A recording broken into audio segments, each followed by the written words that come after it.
नमस्कार, आप देख रहे हैं प्रकृति खबर। और अभी हम हैं सवाई माधोपुर जिले के बाटोदा थाना क्षेत्र है और क्षेत्र के हरिपुरा ग्राम 4 तारीख को एक 8 वर्षीय जो बच्चा है उसकी हत्या कर दी गई।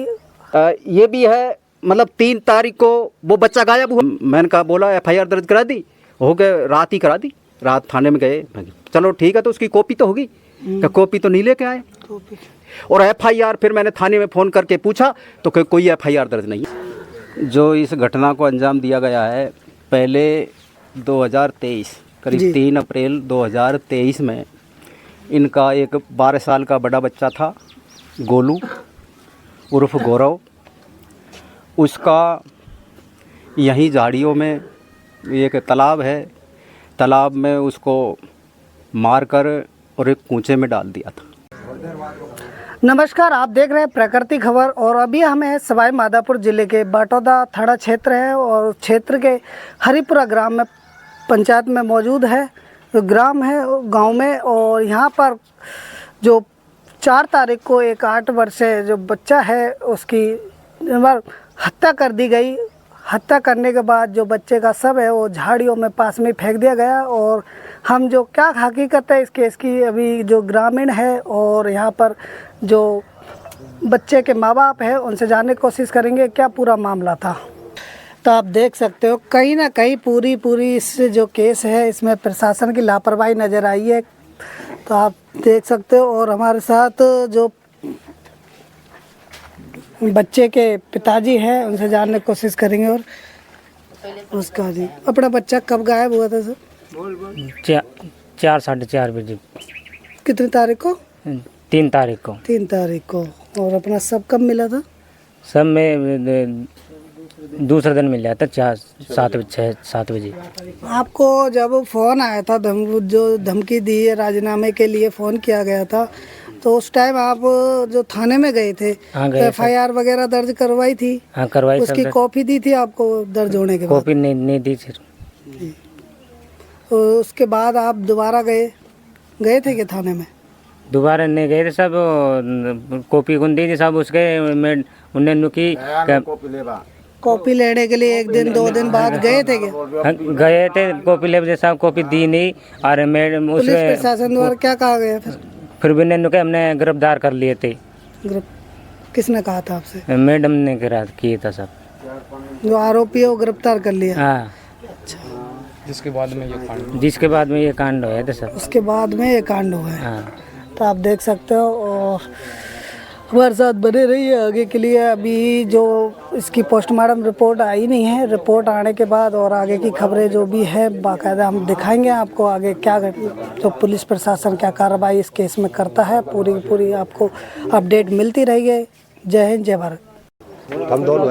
हमारे साथ जो सामाजिक कार्यकर्ता है सुरज्ञान बैरवा जी, इनसे जानने की कोशिश करेंगे पूरा मामला क्या था और किस तरीके से ये घटना को अंजाम दिया गया है।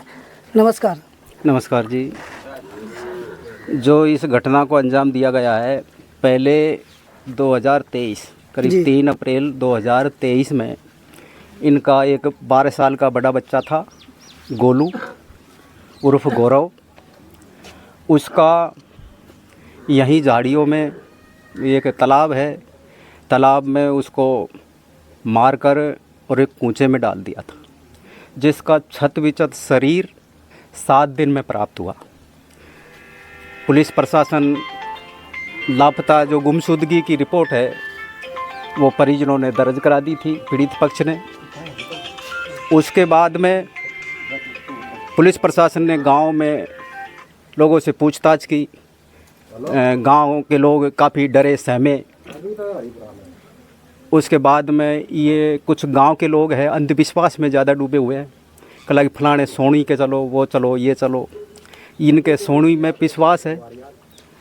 अब ये सोनी के पूछने चले गए। मैं तो कोई विश्वास नहीं करता है सोनी और अंधविश्वास पर, लेकिन ये साथ में मेरे को ले गए। पुलिस प्रशासन मेरे पास गया, बोले सोनी ने क्या कहा। मैं देखो सोनी होनी की बात तो ये सब अपन भी नहीं मानते और सरकार भी नहीं मानता, प्रशासन, ठीक है ना। हम तो विश्वास आप प्रशासन पे करते हैं, पुलिस प्रशासन पे। आपने जो मुलजिम गिरफ्तार कर रखा है वो ही इस कांड का मुजरिम है, और उसको रिमांड पे चढ़ाओ, वो ही सारी बातें उगल देगा। उसके दूसरे दिन ही उस बच्चे की मौत का खुलासा हो गया। उसने सारी बात बता दी।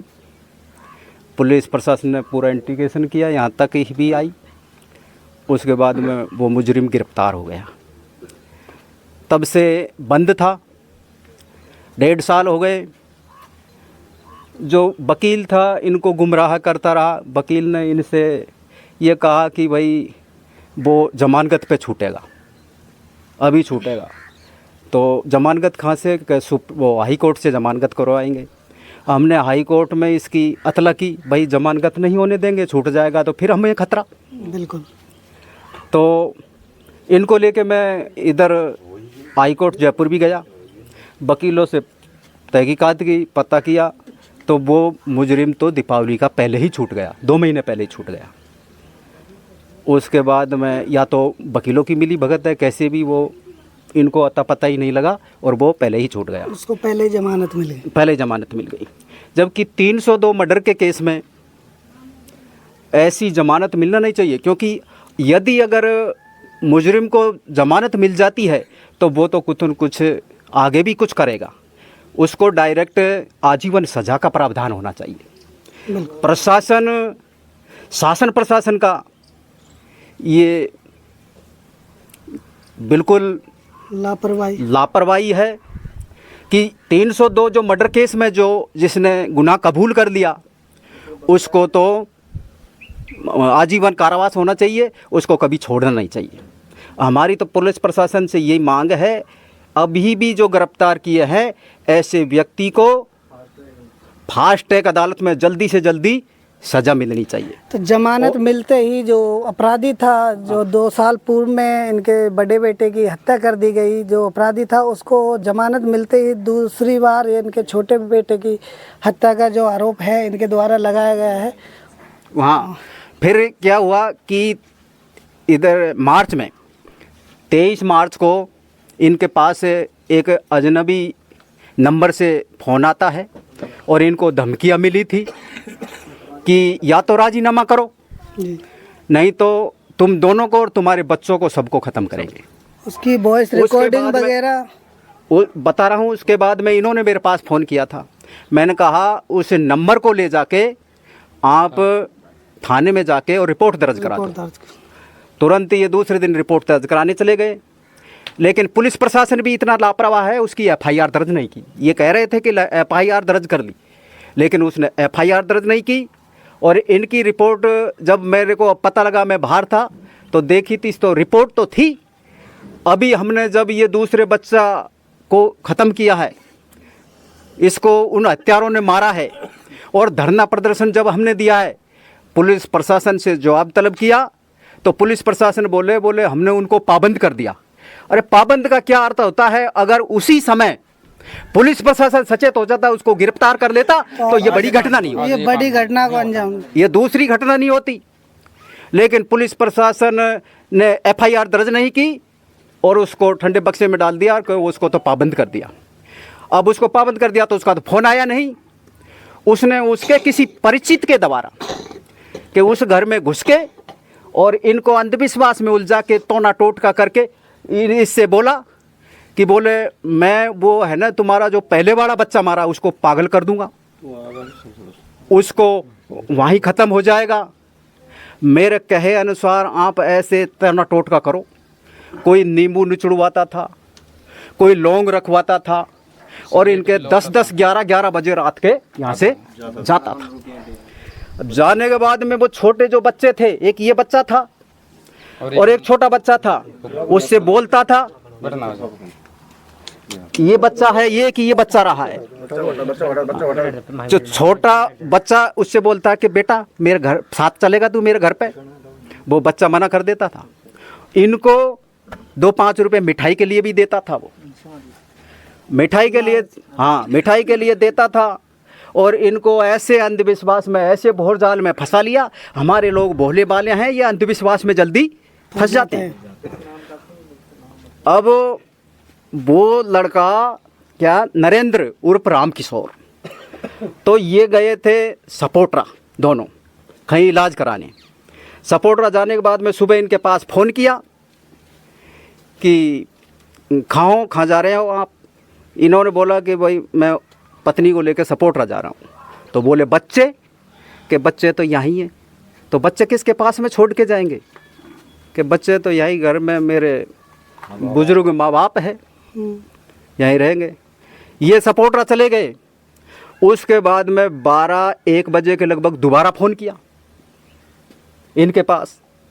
फ़ोन करने के बाद इनसे पूछा कि पहुंच गए। इन्होंने कहा कि पहुंच गए। फिर काट दिया। फिर 3 बजे फिर फ़ोन किया कि कब आ रहे हैं, कि वही 4-5 बजे आ जाएंगे।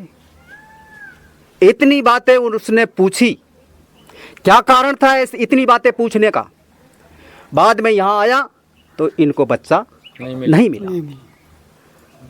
तो इस आधार पर ये तो षड्यंत्र के तहत पहले भी धमकी 4 महीने पहले मिल चुकी थी, और ये षड्यंत्र के तहत उसके हाथ हमें पूरा संदेह है, उसके हाथ इन्होंने उस बच्चे को भी मरवा दिया, जिसकी लाश ये भी है, मतलब 3 तारीख को वो बच्चा गायब हुआ था।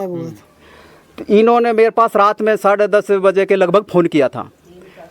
तो मैं क्या कि वो फ़ोन को चार्ज लगा के सो गया, मेरे को पता नहीं लगा। रात में पुलिस को इन्हें इतला कर दी। 11:30 बजे पुलिस भी, प्रशासन भी आया था। प्रशासन आ गया 11 बजे। तो बाद में सुबह मैंने इनके पास फ़ोन किया तो ये बोले हम, मैंने कहा बोला FIR दर्ज करा दी, हो गए रात ही करा दी। रात थाने में गए, चलो ठीक है, तो उसकी कॉपी तो होगी। तो कॉपी तो नहीं लेके आए। मैंने बिना कॉपी के FIR दर्ज किया। फिर बाद में मैं यहाँ आ गया सुबह भूखा प्यासा, रोटी भी नहीं खाई, भूखा प्यासा यहाँ आ गया तो ये कोई नहीं मिले। ये वही अंधविश्वास में बोले सोनी को पूछने चले गए। और FIR फिर मैंने थाने में फ़ोन करके पूछा तो कोई FIR दर्ज नहीं है सर। फिर भी FIR दर्ज नहीं थी और ये सोनी को पूछने चले गए। मैंने इसके पास फ़ोन किया, मैं कहाँ है? बोले चौकी में पहुँच गया। अरे मगी वापस आओ, तुम्हारी FIR दर्ज ही नहीं हुई है अभी तक। वापस बुला के इनकी FIR दर्ज करवाई। FIR दर्ज करवाने के बाद में थानेदार और पूरा पुलिस प्रशासन यहाँ आ गया और इनसे कहा कि आसपास ढूंढो। उसी दिन शाम को 7 बजे वो बच्चा मिल गया। मिलने के बाद में दूसरे दिन इन्होंने कहा कि बोले वो उसको तो पोस्टमार्टम के लिए बरनाला ले गए और बोले हम जाएं, मगर ऐसे तो आपका तीसरा बच्चा और मारा जाएगा। तो इसलिए कि इसका कुछ न कुछ वो होना चाहिए। हम धरना धर के बैठ गए, भाई हमको न्याय मिलना चाहिए। 2-2 बच्चे गए और पूरा ही परिवार चले जाएगा, और हमारे लोगों के साथ में ही ऐसा क्यों हो रहा है? कल गांव से भी होगा, हमसे भी होगा, पूरा गांव सबसे होगा, सबसे। तो इसलिए हम धरना धर के यहाँ बैठ गए। तहसीलदार साहब, डिप्टी साहब, थानेदार साहब यहीं आ गए। हमने CM के नाम ज्ञापन भी दिया। ज्ञापन में एक तो जो लापरवाह पुलिस प्रशासन था, जिसने धमकी मिलने के बाद में भी FIR दर्ज नहीं की और बोले पाबंद कर दिया, उसके लिए भी कानूनी कार्रवाई की मांग करी थी। पीड़ित पक्ष के लिए 50 लाख के मुआवजे की मांग करी थी। फास्ट ट्रैक कोर्ट अदालत में जल्दी से जल्दी सुनवाई हो और मुजरिमों को न्याय मिले, ये भी मांग की थी। और हमने 3 दिन का अल्टीमेटम दिया है पुलिस प्रशासन को। यदि 3 दिन में हमारी मांगे नहीं मानी गई तो हम फिर उग्र आंदोलन करेंगे। अब SC समाज को जागना पड़ेगा, क्योंकि हमारे SC समाज के ऊपर बहुत अन्याय अत्याचार हो चुका है। पूरा राजस्थान जाम कर देंगे, लेकिन इस अन्याय अत्याचार को सहन नहीं करेंगे। बिन मासूम बच्चों ने बेचारे ने क्या बिगाड़ा है उसका? बोलिए, मासूम तो कोई किसी का कोई अपराध भी नहीं किया उनका, लेकिन इन मासूमों की मौत, इतनी निर्मम हत्या की है उन्होंने